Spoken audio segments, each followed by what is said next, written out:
ಕೊಡಕುಂದ್ರೆ ಹೊಳೆಯಮ್ಮ ಜಾತ್ರೆ ನಿಮಿತ್ತ tractor reverse ಶರ್ಯತ್ತನ್ನು ಆಯೋಜನೆ ಮಾಡಲಾಗಿತ್ತು.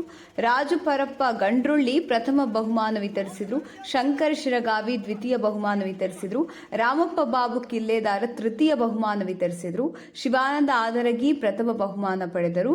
ಬಳುಬಾಳ ಗ್ರಾಮದ ಬಸವರಾಜ್ ಕಳಸಣ್ಣವರ ದ್ವಿತೀಯ ಬಹುಮಾನ ಪಡೆದರು. ಮಲ್ಲಪ್ಪ ಉಗ್ಗರ ತೃತೀಯ ಬಹುಮಾನ ಪಡೆದರು. ಮಲ್ಲೇಶ ಗುಡಸಿ, ಶ್ರೀಶೈಲ ಕಮತಿ, ರಾಮಪ್ಪ ಕಿಲ್ಲೆದ, ಶಂಕರ್ ಶಿರಗಾವಿ, ವಿಶ್ವನಾಥ್ ಕೋರಿ, ಕೆಂಪಣ್ಣ ಮಾನಗಾವಿ, ಸಂತೋಷ್ ಗಂಡೋಳಿ ಕಾರ್ಯಕ್ರಮ ನಡೆಸಿಕೊಟ್ಟರು. ದೇವಸ್ಥಾನ ಪಂಚಕಮಿಟಿ ಸದಸ್ಯರು, ಗ್ರಾಮಸ್ಥರು ಉಪಸ್ಥಿತರಿದ್ದರು. ವರದಿ Gangadhara Shiragavi, TSY TV Kannada news.